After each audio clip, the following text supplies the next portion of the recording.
आज बहुत दिनों के बाद नंद बाबा ने अक्रूर जी को देखा है। दोनों गले लगे हैं। अक्रूर को बैठने के लिए आसन दिया है और चर्चा चलने लगी। कहो अक्रूर भैया कैसे आए? अक्रूर जी ने कहा नंद जी आप तो जानते हैं मैं अकारण कहीं नहीं जा पाता हूँ। यहाँ भी आने का मेरा कारण है क्या? मैं कृष्ण और बलराम को लेने के लिए आया हूँ। कंस ने विशाल यज्ञ का धनुष यज्ञ का आयोजन किया है और उस धनुष यज्ञ में कृष्ण और बलराम को बुलाया है। बाबा आनंद ने कहा भैया क्रूर मैं कृष्ण बलराम को भेजने में स्वतंत्र नहीं हूं। ये अगर अनुमति लेनी है तो मैया यशोदा से लो। यशोदा रानी अगर कहेंगी तभी कृष्ण बलराम जा पाएंगे।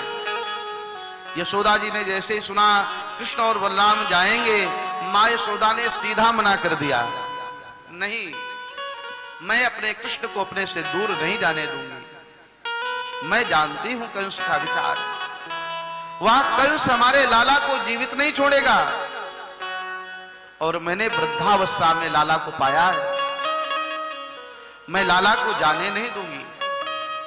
तब अक्रूर जी वार्तालाप में अचानक उसके मुख से निकल गया, यशोदा ये जो तुम्हारे लाला जिनको तुम अपना लाला कहती हो ये तुम्हारे लाला नहीं है, ये वसुदेव के पुत्र हैं। बलराम भी वसुदेव के पुत्र हैं और तुम्हारे लाला कृष्ण ये भी वसुदेव के बेटा है, इसलिए इनको जाना पड़ेगा, इनको ले जाने के लिए मैं आया हूं। ये सुना मैया यशोदा ने मूर्छित हो गई। क्या कहा? कृष्ण हमारे बेटा नहीं है? किसने तुम्हें ऐसा कह दिया? और ये कहने के लिए हिम्मत तुम्हारी कहां से पड़ गई?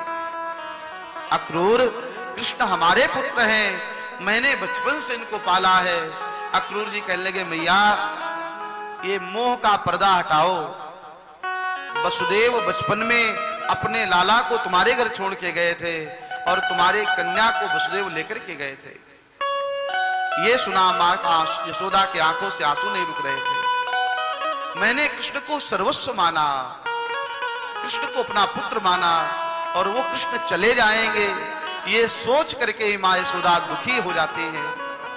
पूरी रात्रि मैया यशोदा और बाबा आनंद रोते रहे।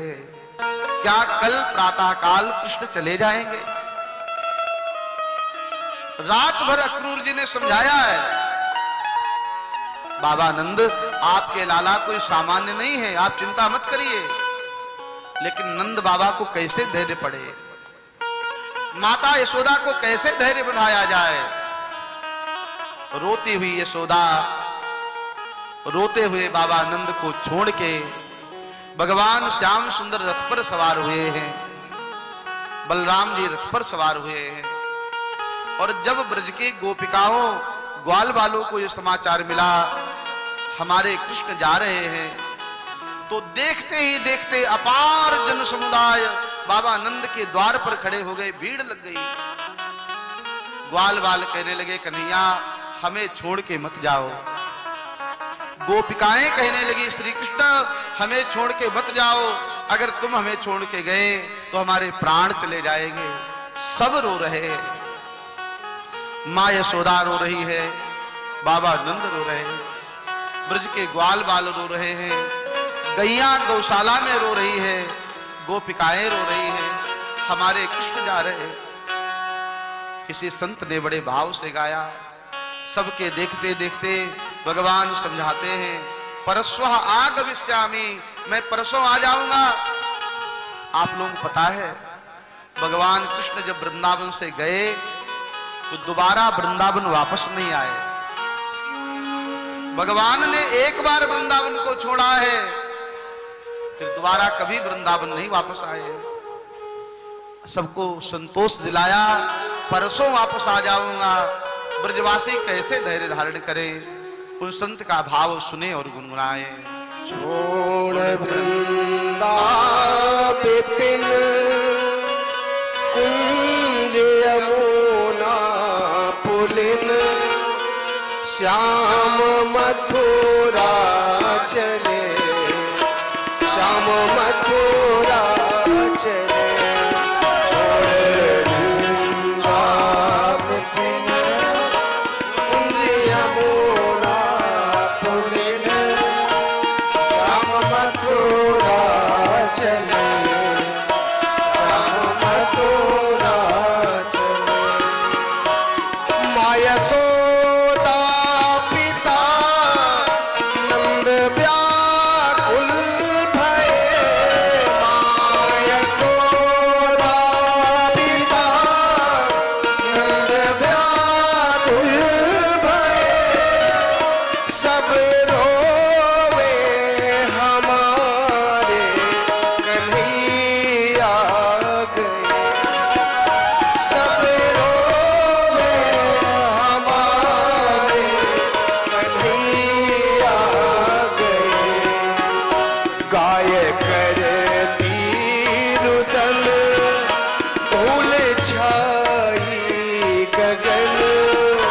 गाय करती रुदन धूल छाई गगन श्याम मथुरा चले श्याम मथुरा चले श्याम मथुरा चले श्याम मथुरा चले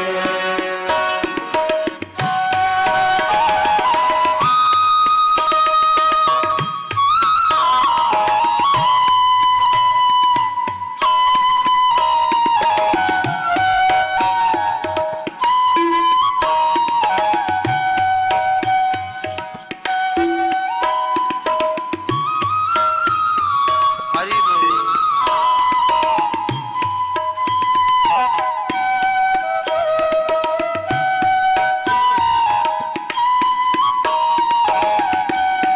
क्रूर क्रूर ब्रज चंदी को ले गयो क्रूर क्रूर ब्रज चंदी को ले गयो मेरी गोरी किशोरी वो दुख ले गयो मेरी गोरी किशोरी वो दुख दे गयो अब करे का जतन जो मिले नंद नंदन अब करे का जतन जो मिले नंद नंदन श्याम मथुरा चले श्याम मथुरा चले छोड़ वृंदावन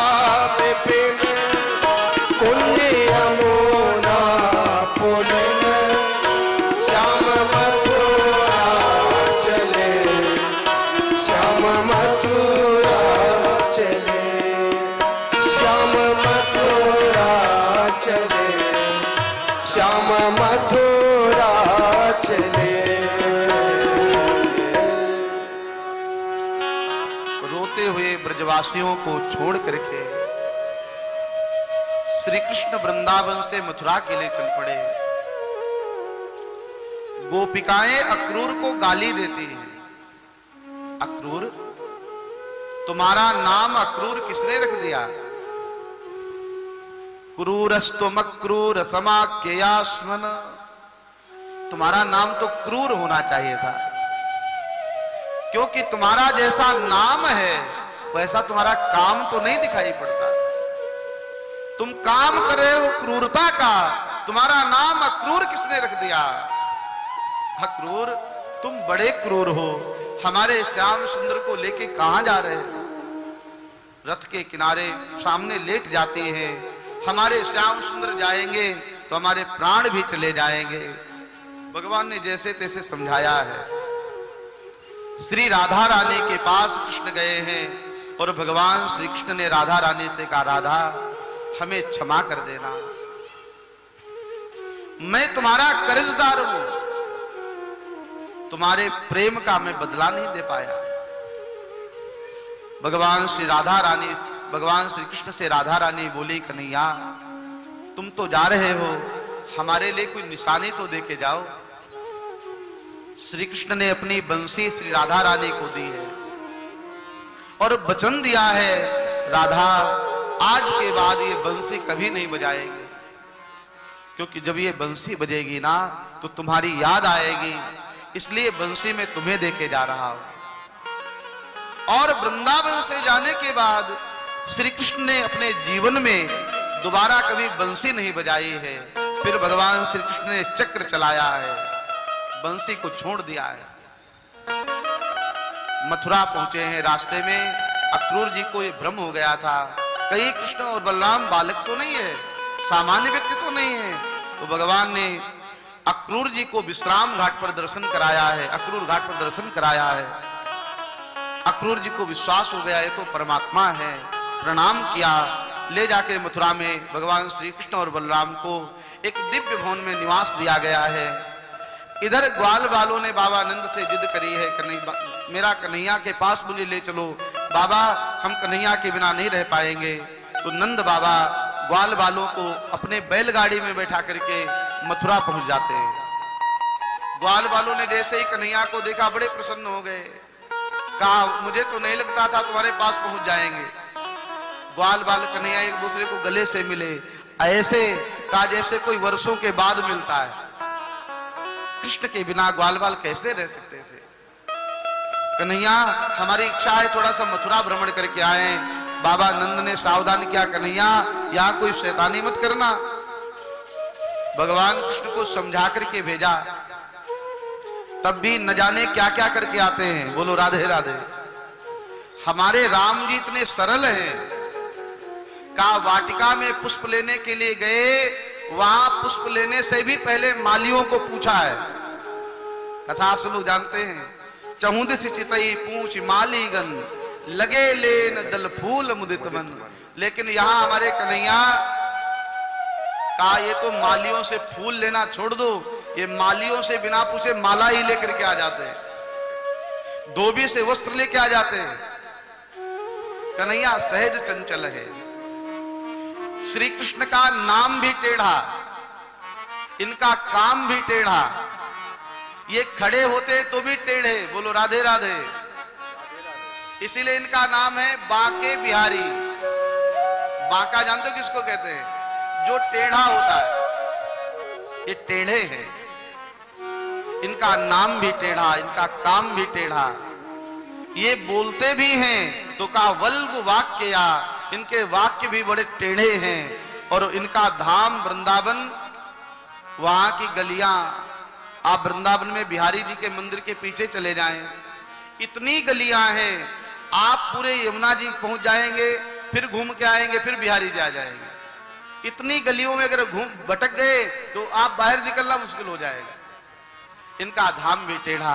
ऐसे श्री कृष्ण आज मथुरा में विचरण करने के लिए निकले हैं। पीछे पीछे ग्वाल बाल और मथुरा की देवियां हैं, वह सुमन बरसाती हैं। सुमन माने पुष्प, पुष्प माने सुमन, सुमन माने अपना मन श्री कृष्ण को दे रही है। ग्वाल बालों ने कहा, कन्हैया मुझे पता ही नहीं था मथुरा में भी इतने लोग अपने को जानते हैं। कहा अगर पहले पता होता तो बढ़िया बढ़िया कपड़े पहन के आते, माला पहन के आते, चंदन अपने आप लगा करके आते, आंखों में सुरमा लगा के आते, मुख में पान दबा करके आते। मुझे पहले पता ही नहीं था इतना सम्मान होगा। कन्हैया ने कहा चिंता मत करो, मैं तुम्हारे वस्त्र की व्यवस्था करता हूं। और भगवान श्री कृष्ण वहां गए जहां रजक नाम का धोबी वस्त्र धुल रहा था। भगवान श्री कृष्ण ने कहा, मामा जी ये वस्त्र हमें दे दो। रजक ने कहा, मामा? कौन किसका मामा? मैं तुम्हारा मामा नहीं हूं। कन्हैया ने कहा, मामा के गांव में सब मामा ही होते हैं। बोलो राधे राधे। जय श्री राधे। ये वस्त्र हमको दे दो। रजक नहीं माना, कहा तुम अहीर ग्वाले गाय चराना जानते हो, ये राजा के वस्त्र पहनोगे? और ऐसी ऐसी गालियां दी हैं। श्री कृष्ण को बर्दाश्त नहीं हुआ, बलराम जी क्रोधित होने लगे। भगवान श्री कृष्ण ने खींच करके एक थप्पड़ मारा है। एक थप्पड़ में ही रजक का सर उसके धड़ से दूर जाकर के गिरा। रजक की मृत्यु हुई है।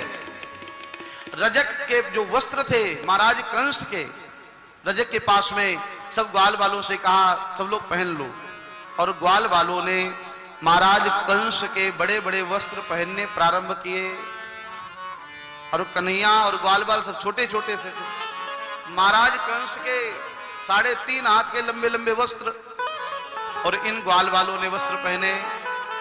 कहा किसी ने कुर्ता पहना, पैजामा की आवश्यकता ही नहीं पड़ी, वहां कुर्ता सीधे ऊपर से नीचे तक आ गया। किसी ने रुमाल गले में बांधा तो रुमाल नीचे तक पहुंच गया।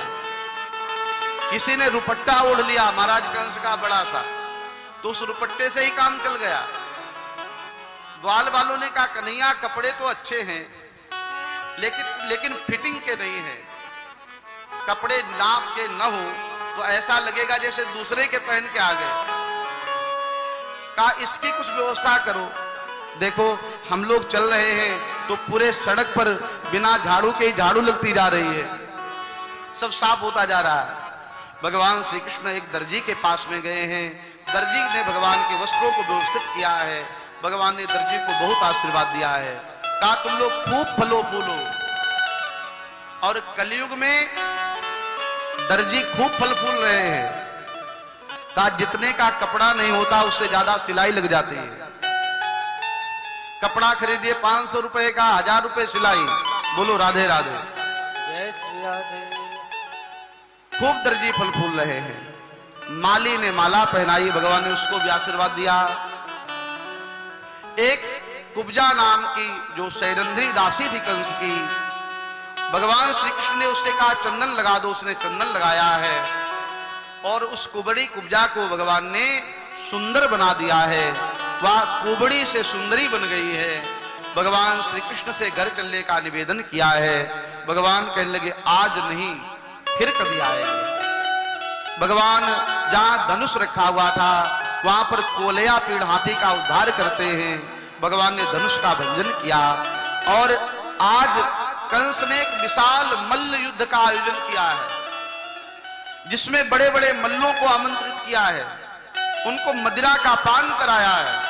कहा जैसे ही कृष्ण बलराम आए तुम सब उनको मिलकर के मार देना।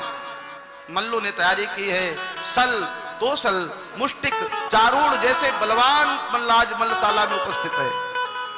भगवान श्री कृष्ण वहां पर बलराम भैया के साथ में कोलिया पीड़ हाथी के जो दांत थे उसको कंधे पर रख करके प्रवेश कर रहे हैं। जब भगवान वहां आए तो कहा जिसने भगवान को जिस भाव से देखा भगवान वैसे ही दिखाई पड़े।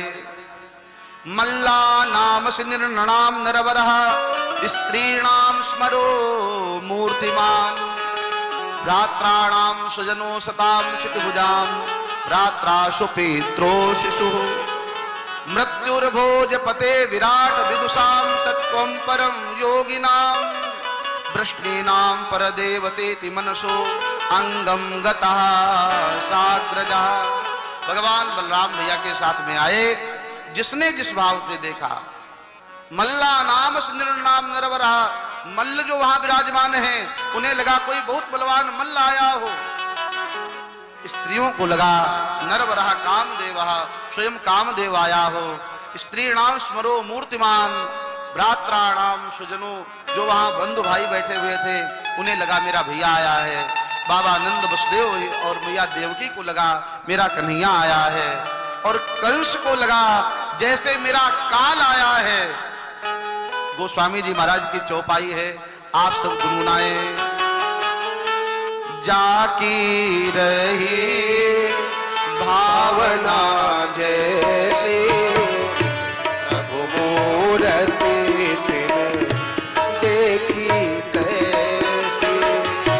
जाकी रही भावना जैसे प्रभु मूरति की तिन तैसी। देखहि रूप महारण धीरा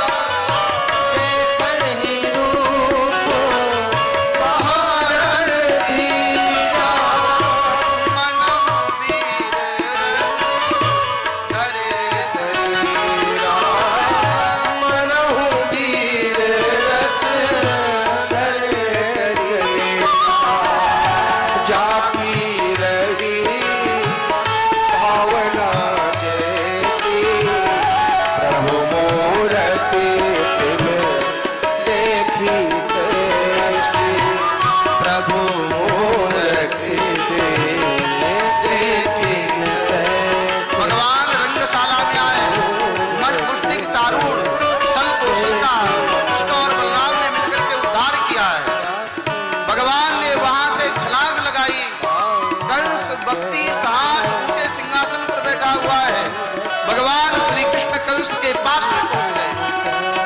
कंस के केसों को भगवान ने पकड़ा है और ऐसा लगा भगवान श्री कृष्ण ने याद दिलाया हो, मामा कंस याद करो, तुमने मेरी माँ के केस ही पकड़े थे ना।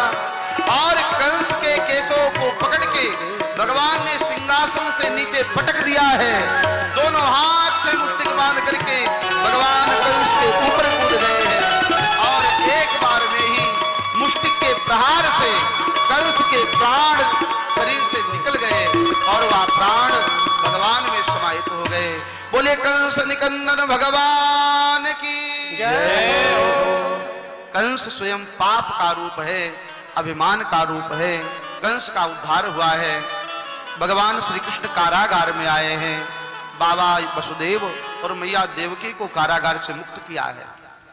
कंस के जो पिता हैं महाराज उग्रसेन, उनको भी कारागार से मुक्त किया है, मथुरा का राजा बनाया है। वसुदेव जी महाराज ने अपने लाला का यज्ञोपवीत संस्कार कराया है। भगवान श्री कृष्ण को पढ़ने के लिए उज्जैन भेजा है, सांदीपनी गुरु के यहाँ। भगवान श्री कृष्ण ने बहुत अल्प काल में विद्या अध्ययन किया है और गुरु दक्षिणा देने के लिए मन किया है। तो गुरु दक्षिणा में गुरुदेव ने मांगा है, मेरा मृत पुत्र वापस के लिए ला के दीजिए। भगवान श्री कृष्ण ने यमराज के यहाँ से गुरु के मृत पुत्र को वापस किया है। गुरुदेव ने आशीर्वाद दिया है, बेटा कृष्ण तुम्हारी जो तुमने विद्या पढ़ी है वह विद्या फलित हो जाए। विद्या फलित तभी होती है जो गुरुदेव का आशीर्वाद होता है। भगवान श्री कृष्ण ने जरासंध को पराजित किया 17 बार और 18वीं बार स्वयं भगवान पराजित हो गए ब्राह्मणों के संकल्प की रक्षा के लिए। भगवान ने विश्वकर्मा से एक नगर का निर्माण करवाया है जिसका नाम है द्वारिका। समस्त मथुरावासी वहां आ गए हैं।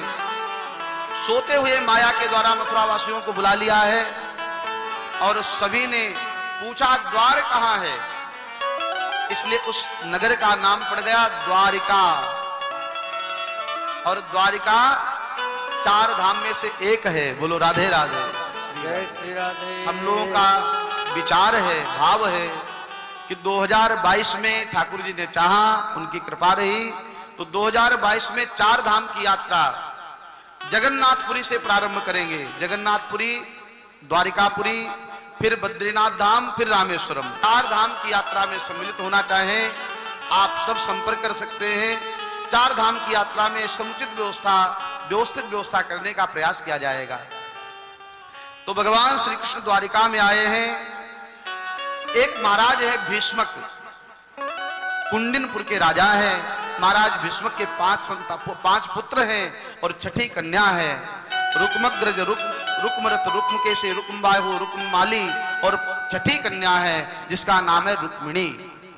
ये रुक्मिणी साक्षात लक्ष्मी का अवतार है। महाराज भीष्मक चाहते हैं मेरी बेटी का विवाह द्वारिकाधीश कृष्ण के साथ में हो, लेकिन रुक्मिणी का जो भाई रुक्मी है वह चाहता है मेरी बहन का विवाह शिशुपाल के साथ में हो। विवाह की सभी तैयारियां हो गई। शिशुपाल बारात लेके आ गया। रुक्मिणी महारानी ने भगवान श्री कृष्ण के चरित्र को सुना था, इसलिए श्री कृष्ण से प्रेम था। ब्राह्मण को पत्र भेजा है, ब्राह्मण के द्वारा भगवान श्री कृष्ण रथ पे सवार होकर के आए हैं। ब्राह्मण भी साथ में लाए हैं। माँ रुक्मिणी पूजा करने के लिए गई हैं। माता गौरा की पूजा की है और उसी समय भगवान श्री कृष्ण आए हैं। माँ रुक्मिणी का हाथ पकड़ के ले जाके रथ पे बैठाया है और भगवान श्री कृष्ण ने रुक्मिणी का हरण किया है। बोले रुक्मिणी हरणक भगवान की जय हो। भगवान द्वारिका में आए, विवाह की तैयारियां होने लगी। देखो हमारे राम जी इतने सरल हैं कि विवाह के 15 दिन पहले ही ससुराल पहुंच गए, है ना। और कन्हैया इतने चंचल हैं, विवाह के पहले ही पत्नी को घर ले आए। विवाह बाद में हुआ, धर्म पत्नी जी घर पहले आ गए। आज विवाह हो रहा है, श्रृंगार हो रहा है। माँ भगवान ने भी श्रृंगार किया है, माँ रुक्मिणी का भी श्रृंगार। शुभ लग्न तिथि वार नक्षत्र आया है। ब्राह्मणों ने मंत्रोच्चारण करना प्रारंभ किया है। हरि ओम गंगा सिंधु सरस्वती च यमुना चरमण्वती वेदिका। ओम भद्रं कर्णेर्भिः शृणुयाम देवा भद्रं पश्येम क्षाविर्जाजत्राः स्थिरैरङ्गै तुष्टवाग्गुं सस्तनो विरवसे महिदेवहिदं जदायुः। ब्राह्मणों ने मंगल श्लोक पाठ किए हैं। कस्तूरी तिलकं ललाट पटले वक्षस्थले कौस्तुभं नासाग्रे मुक्ति कंकरतले वेणुकरे कंकणं सर्वांगे हरिचंदनं सुललितं कंठे चरोक्तावली गोपाश्री परिवेष्टितो विजयते श्री गोपाल चूड़ामणि। और वह शुभ लग्न आया, देवता भी जय जयकार कर रहे थे, पूरे द्वारिका के लोग दर्शन करने के लिए आतुर थे। हमारे यजमान परिवार भी भगवान का पूजन करेंगे, क्योंकि जैसे कन्या का विवाह होता है उसी भाव से भगवान के विवाह में सम्मिलित होना है। दान दक्षिणा लेकर के आना। बोलो राधे राधे। सब यजमान पूजन करेंगे और हम लोग भगवान के श्रृंगार का वर्णन तदेव लग्नम। भगवान के विवाह का सुंदर पद। मुकुट सिर मोर का मेरे चित चोर का दोने ना नैना नैना दोने ना नैना नैना दोने ना सरकार के कटले है कटार से दोने ना सरकार के कटले है कटार से। मुकुट सिर मोर का मेरे चित चोर का मुकुट सिर मोर का मेरे चित चोर का दोने ना ना ना ना ना ना ना ना ना सरकार के कटले है कटार से दोने ना सरकार के कटले है कटार से।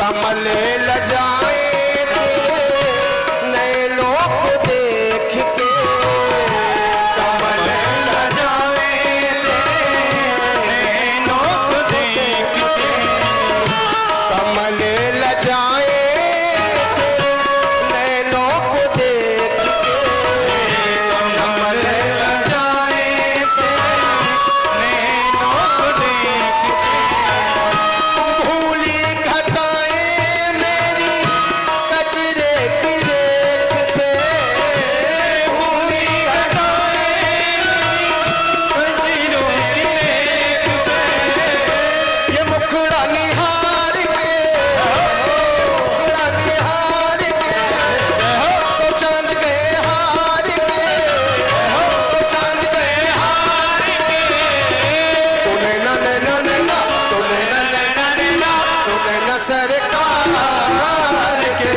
कटले है कटार के तूने ना सरकार के कटले है कटार से तूने ना सरकार के कटले है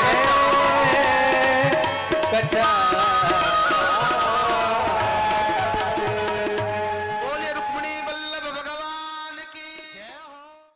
हरे